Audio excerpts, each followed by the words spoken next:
शुरू हो चुका है। यहाँ से आपको अंदाज़ा हो जाएगा कि इस मरीज़ के गुर्दे में पथरी बन रही है या मसाने में या कहीं ना कहीं पथरी बन चुकी है या बन रही है।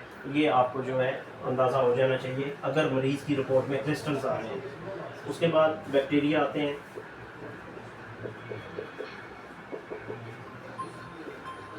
अगर बैक्टीरिया आ रहे हैं, आने नहीं चाहिए, लेकिन अगर बैक्टीरिया रिपोर्ट होती है, रिपोर्ट में बैक्टीरिया आ रहे हैं, तो इसका मतलब है कि उसको कोई बैक्टीरियल इन्फेक्शंस ऐसे हुए हैं, मुख्तलिफ इन्फेक्शंस की वजह से जो है वो आ रहे हैं। इसी तरह स्पर्मेटोजोआ आते हैं, कभी कभार होता है लेकिन आते हैं।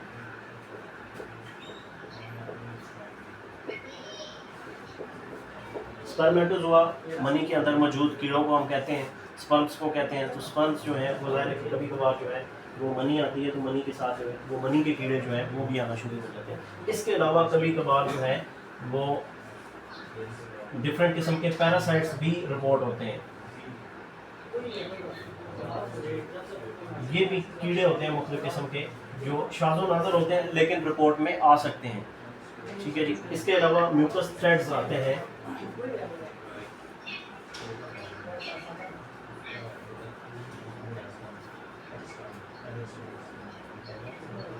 म्यूकस थ्रेड्स आते हैं, ये जमे हुए बलगम के रेशे होते हैं। मरीज़ भी आपके पास को कंप्लेन करता है जी कि मेरा जो है वो बिल्कुल ऐसे उसमें लेसदार मादे आ रहे थे।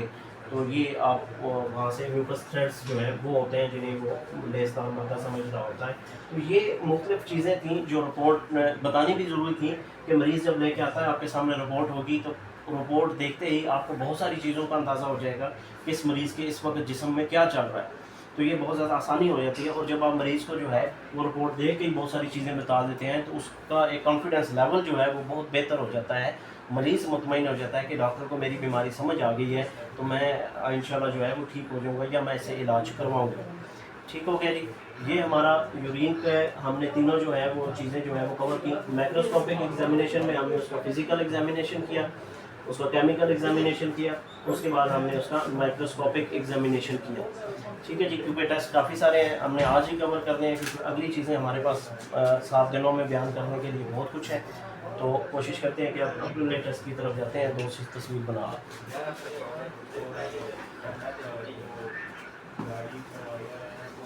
जी, अगले टेस्ट की तरफ अब हम चलते हैं।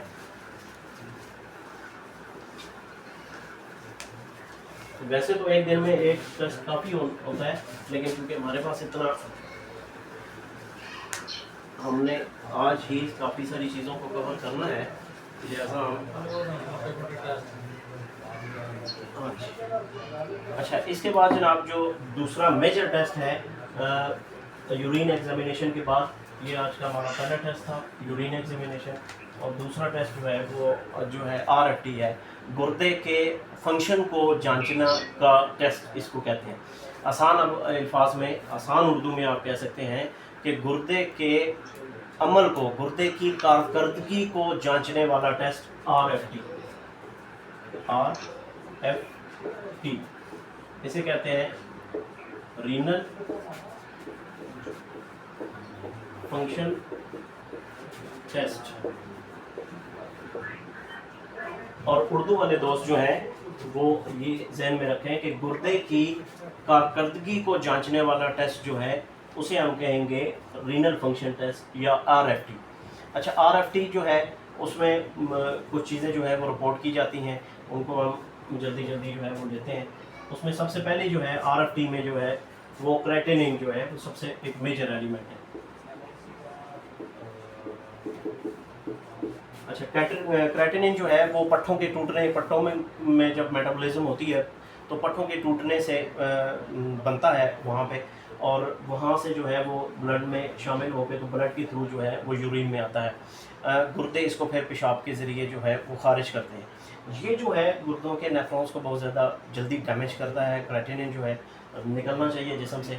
जब इसकी एक्सेसिव रेंज हमारे सामने आती है तो समझना चाहिए कि गुर्दा जो है वो मुतासर हो रहा है, गुर्दा फेलियर की तरफ जो है ये चीज़ लेके जाती है।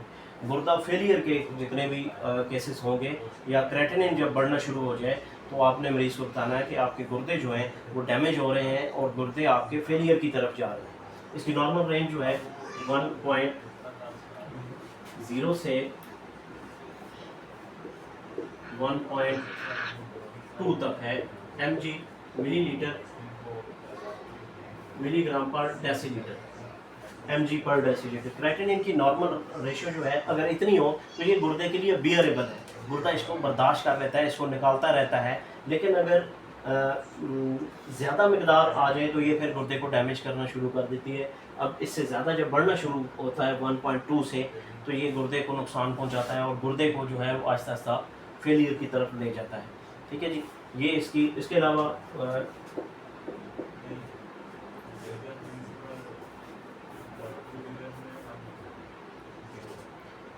नॉर्मल रेंज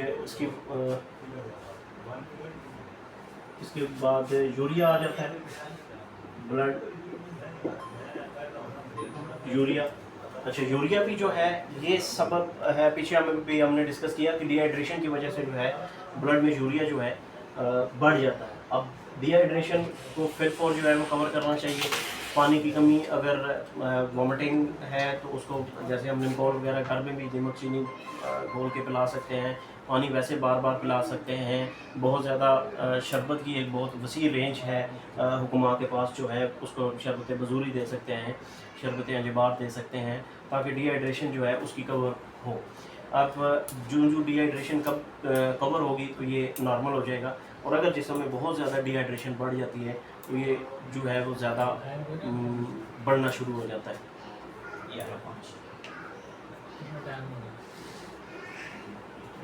अच्छा, इसकी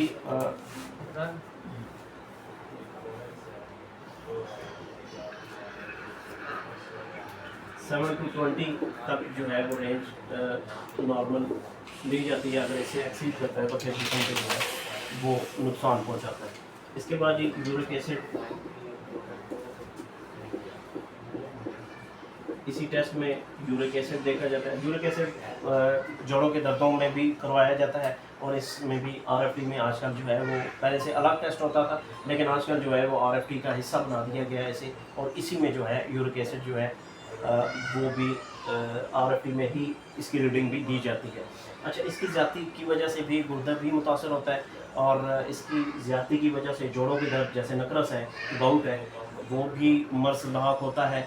और ज़्यादातर जो है यूरिक एसिड अगर जिस्म में बढ़ा है तो जोड़ों के दर्दों के अलावा गुर्दे में पथरी का बायस भी बनता है। अगर यूरिक एसिड बढ़ा हुआ है तो मरीज़ को गुर्दे की पथरी के चांसेस भी ज़्यादा हैं, या बन चुके हैं या बनेंगे ज़रूर। अगर ये बढ़ गया है तो या जोड़ों की तकलीफ़ें होंगी या गुर्दे में पथरी लाजमी बनेगी।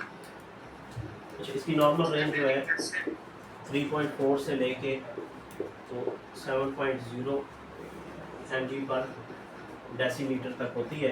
अगर इससे ज़्यादा ये बढ़ती है तो ये गुर्दे को जो है वो भी नुकसान पहुंचाती है और जोड़ों के दर्दों में जो है जोड़ों को बहुत ज़्यादा मुतासर करती है। ठीक है जी, इसके अलावा जी जनाब, सर ये जो लिपिड टेस्ट टाइम में जो वेस्ट मटेरियल आ रहा है, जैसे ये क्रेटिनिन, यूरिया या यूरिक एसिड,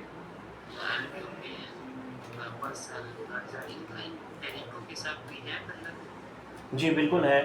वो हमने आपको वो फिर अगर हम उस तरफ वो चलते तो वो बहुत लंबा हो जाता है।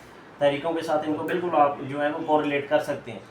तो इसी वजह से मैंने बताया कि हम उसके यूरिन के एनालिसिस से जो है वो तहरीक का तयन कर सकते हैं। उसके लिए एक चार्ट भी है और टेस्ट भी हैं, वो इंशाल्लाह हम किसी और नशिस्त में डिस्कस भी करेंगे और आपको शेयर भी कर देंगे। अच्छा, इसके बाद जो इसी टेस्ट का जो बहुत अहम फंक्शन है, आखिरी आरएफटी को हम क्लोज करते हैं और अगले टेस्ट की तरफ जाते हैं, वो है जीएफआर। ईजीएफआर भी कहते हैं और जीएफआर भी कहते हैं। ये जनाब सबसे ज़्यादा जो है ज़रूरी चीज़ जो देखने वाली होती है आरएफटी में वो यही है कि ईजीएफआर मरीज़ का देखा जाए। ईजीएफआर का मतलब है कि गुर्दे फी मिनट जो है वो कितने मिलीलीटर खून साफ़ कर रहे हैं। अगर तो ये इसकी जो नॉर्मल रेंज दी जाती है वो 90 ml पर मिनट है, लेकिन अगर 60 तक भी हो तो एक नॉर्मल उसको कंसिडर किया जाता है। लेकिन बेस्ट है कि एक बिल्कुल हेल्दी पर्सन में जो है ये इसकी मिकदार जो है वो जीएफआर की वो 90 ml पर मिनट है। लेकिन अगर 60 तक भी हो तो भी उसे नॉर्मल ही कंसीडर किया जाता है। कम होके अगर 60 तक आ जाए तो फिर उसे नॉर्मल ही कंसिडर किया जाता है, लेकिन अगर 60 से नीचे नीचे जाती है तो इसका मतलब है कि गुर्दा अब खून को साफ नहीं कर रहा और ये जितने सारे वेस्ट प्रोडक्ट्स हैं ये बॉडी से नहीं निकल रहे, ये ब्लड में जो है वो जाना शुरू हो गए हैं, दोबारा रीअब्जॉर्ब हो रहे हैं और ये फिर गुर्दे को बहुत ज़्यादा जो है वो नुकसान पहुंचाते हैं। इसको कहते हैं एस्टिमेटेड ग्लोमेरुलो फिल्ट्रेशन रेट। ये मैं लिख भी देता हूँ, दोस्त नोट कर रहे हैं।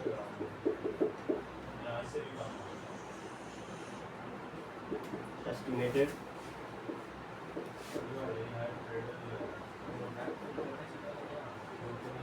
फिल्ट्रेशन ग्लोमेरुलर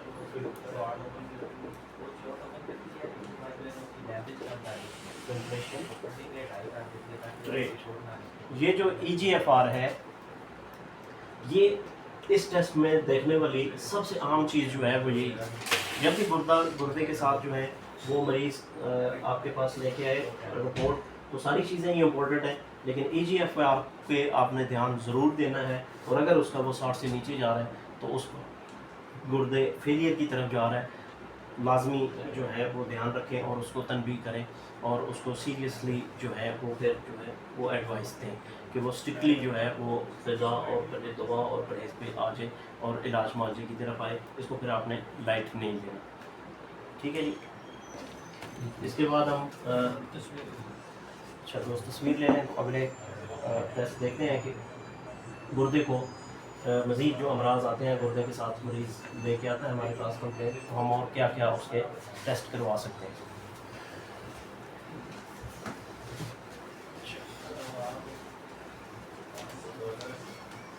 अच्छा, ये हमारा ब्लड का टेस्ट था, RFT जो खून से होता है।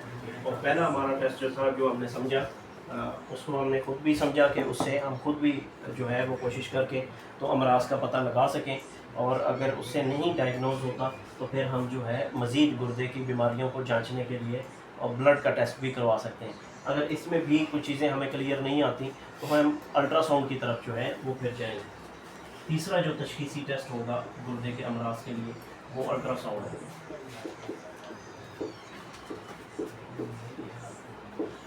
अच्छा, अल्ट्रासाउंड में जो है वो जो हमने जैसे कल अनाटॉमिकल पोजीशंस जो हैं वो डिस्कस की थी, तो अल्ट्रासाउंड में ज़्यादातर जो है वो हमें अनाटॉमी के हवाले से ही जो है वो चीज़ें बताई जाती हैं। सोनोलॉजिस्ट जो है, जो अल्ट्रासाउंड का डॉक्टर जिसको हम कहते हैं, वो हमें उसकी अनाटॉमिकल पोजीशंस ही बताता है।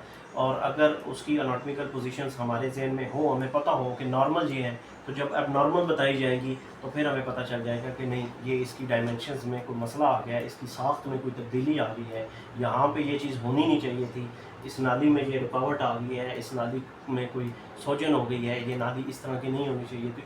तो जब हमें नॉर्मल का पता होगा तो अब नॉर्मल जब रिपोर्ट किया जाएगा तो फिर हम बड़ी आसानी के साथ जो है डायग्नोस कर लेंगे, तशखीस कर लेंगे कि मर्ज़ ये है। जैसे पथरी है तो गुर्दे से लेकर पेशाब की नाली बिल्कुल क्लियर होनी चाहिए, उसमें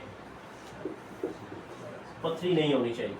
तो जब अल्ट्रासाउंड में पथरी आती है, कैलकुलस आती है, उसके मुख्तलिफ साइज़ आते हैं कि पथरी जो है वो गुर्दे में के पैंदे में है, गुर्दे के सेंटर में है, या गुर्दे से अब निकल के तो पेशाब की नाली में आ गई है, या नाली से जो है वो मसाने में आ गई है, या मसाने से अगली जो नाली है पेशाब की वहाँ आ गई है। तो ये चीज़ें जो है अब जब हमें पता है कि एक नॉर्मल बंदे में जो है ये पथरी नहीं होनी चाहिए, तो ये तो पथरी आई है तो इसका मतलब है कि ये एक मर्ज़ है, तो इसका इलाज जो है हमें करना है। तो ये चीज़ें जो है वो यूरिन और उसमें भी कुछ हद तक हमें इशारे देती हैं कि मरीज़ में ये मसला होगा, लेकिन मज़ीद उसको क्लियर करने के लिए हम अल्ट्रासाउंड की तरफ जाते हैं। और जैसे पथरी का अगर हमें शक पड़ गया तो उसके लिए हमने फिर मरीज़ का अल्ट्रासाउंड जो है उसको एडवाइस करना है। इसी तरह अगर अल्ट्रासाउंड में सिस्ट रिपोर्ट की जाती है कि इसमें पानी की थैलियाँ हैं, या किसी तरह की आगे फिर ब्लॉकेज आ जाती है, ब्लॉकेज इन्फ्लामेशन की वजह से भी हो सकती है, पथरी की वजह से भी हो सकती है, सिस्ट बैरूनी तौर पे भी हो सकती है, गुर्दे में सिस्ट अंदरूनी तौर पे भी पानी की थैलियाँ अंदर भी हो सकती हैं, ठीक है। तो ये इन चीज़ों के लिए जो है फिर हम अल्ट्रासाउंड करवाते हैं। अल्ट्रासाउंड में ये चीज़ें जब हमें रिपोर्ट होगी तो फिर हम उसका इलाज मुआवजे की तरफ जो है वो जाएंगे। अच्छा, बहुत चीज़ें जो है वो फिर अल्ट्रासाउंड में भी क्लियर नहीं होती, तकलीफ फिर भी रफा नहीं होती, मर्स फिर भी समझ नहीं आता, इनमें सारों में नहीं आ रहा होता, तो फिर हम जो है वो सीटी स्कैन की तरफ जाते हैं।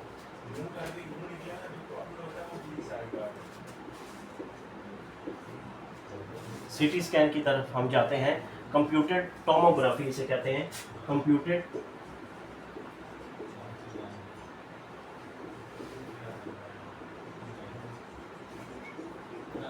Tomography scan.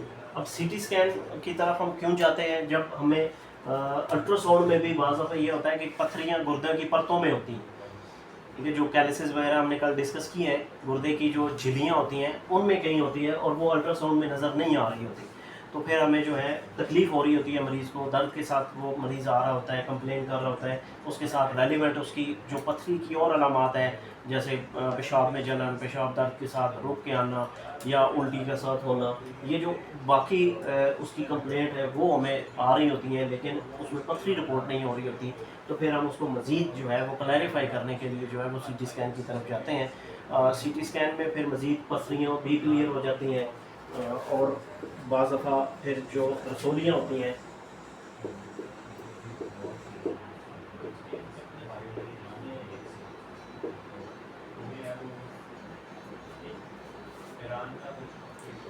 उनकी और मज़ीद कुछ और भी ऐसे पेचीदा मसाइल जो होते हैं उनकी डायग्नोज के लिए फिर हम सीटी स्कैन की तरफ जाते हैं।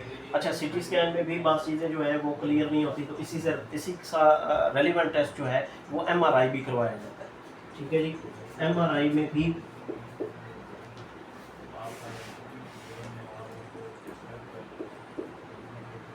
एमआरआई जो है मैग्नेटिक रेजोनेंस स्कैन जो है वो फिर करवाया जाता है।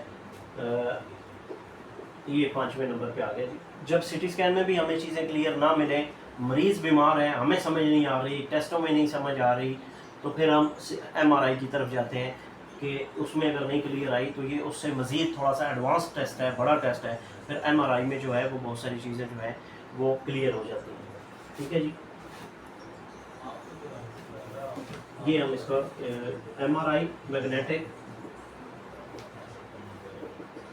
Resonance imaging.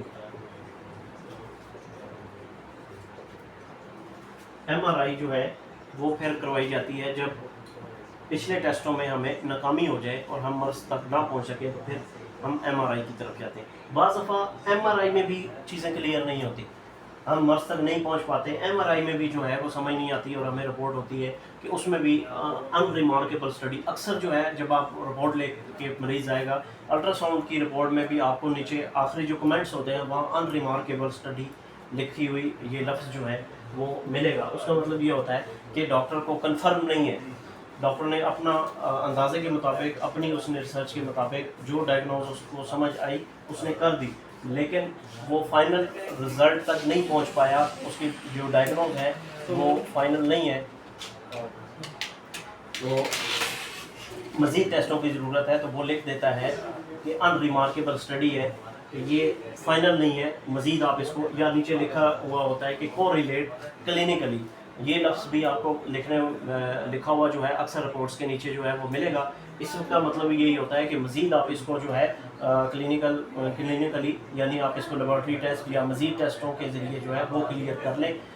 मेरी ये राय जो है वो हतमी नहीं है। ये दो लफ्ज़ जो है अगर कमेंट्स में आपको जो डॉक्टर की रिपोर्ट होती है, रिपोर्ट के बाद जो कंक्लूजन आखिर में दिया जाता है, जो नतीजा वो अखज़ करते हैं, अगर उसमें ये दो लाइनें आपको लिखी हुई मिले, कोरिलेट क्लिनिकली या अनरिमार्केबल स्टडी, तो इसका मतलब है कि आप इस पे ट्रस्ट नहीं आप कर सकते, अब आपको मज़ीद फर्दर स्टडी के लिए मज़ीद आगे जाना है और टेस्ट करवाने हैं ताकि क्लियर आप कर सकें, ठीक है जी। इस अब लास्ट जो हमने कहा कि एमआरआई में भी हमने स्टार्ट किया यूरिन से, यूरिन में चीज़ें क्लियर हो गई, अगर नहीं हुई तो हम उसके ब्लड टेस्ट पे आ गए, ब्लड टेस्ट में नहीं आई तो हम अल्ट्रासाउंड पे आ गए, अल्ट्रासाउंड से क्लियर नहीं हुई तो हम सीटी स्कैन पे आ गए, सीटी स्कैन से नहीं क्लियर हुई तो एमआरआई पे आ गए। अब एमआरआई में भी कुछ ऐसी बीमारियां हैं जो नहीं आती, तो फिर हम कहाँ जाएंगे? फिर एक लास्ट फाइनल टेस्ट करवाया जाता है गुर्दे की बायोप्सी का, गुर्दे की बायोप्सी कराई जाती है, इसको बायोप्सी कहते हैं,